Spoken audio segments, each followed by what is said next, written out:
Assalamualaikum warahmatullahi wabarakatuh. Alhamdulillahirabbil alamin. Wassalatu wassalamu ala asrafil anbiya'i wal mursalin sayyidina Muhammadin wa ala alihi wa sahbihi ajma'in, amma ba'du.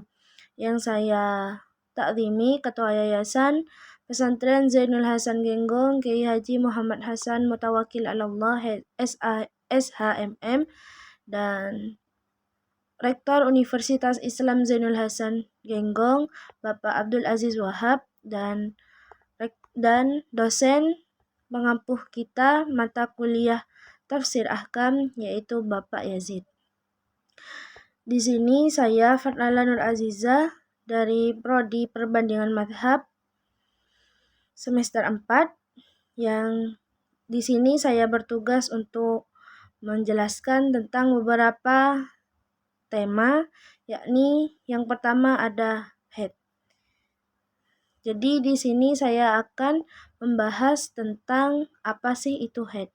Haid itu sendiri adalah darah yang keluar dari rahim seorang wanita pada waktu-waktu tertentu yang bukan karena disebabkan oleh suatu penyakit atau karena adanya proses persalinan, di mana keluarnya darah itu merupakan sunatullah yang telah ditetapkan oleh Allah kepada seorang wanita.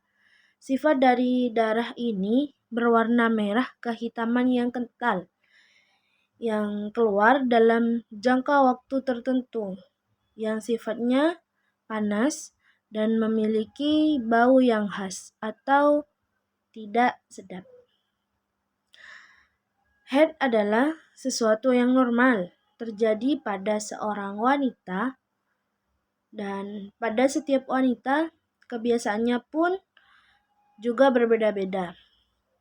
Yang pertama, ada yang ketika keluar haid ini disertai dengan rasa sakit pada bagian pinggul, namun ada yang tidak merasakan sakit, ada juga yang lama haidnya itu cuma 3 hari, dan ada pula yang lebih dari 10 hari.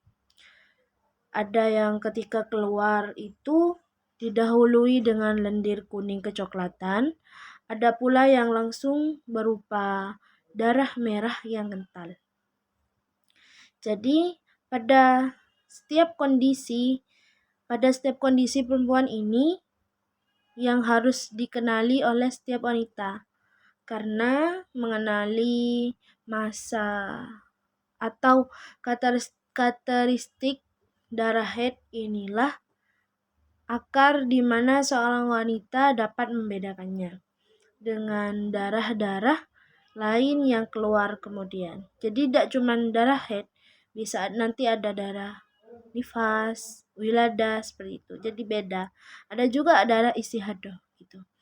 Wanita yang haid tidak diperbolehkan untuk salat, puasa, tawaf, menyentuh mushaf, dan berhubungan badan dengan suami pada kemaluannya.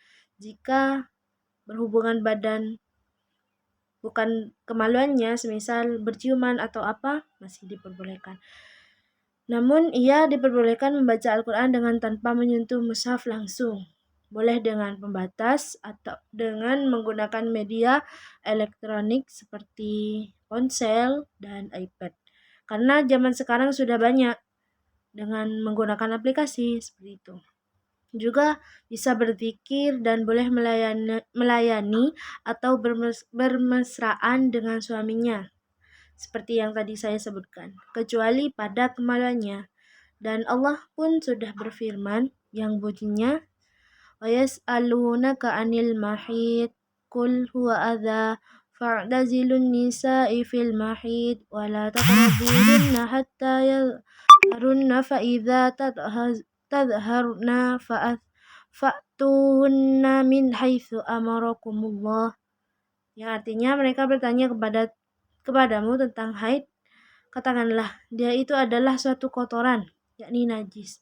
Oleh sebab itu hendaklah kalian menjauhkan diri dari wanita di tempat haidnya, yakni kemaluannya, dan janganlah kalian mendekati mereka sebelum mereka suci dari haidnya.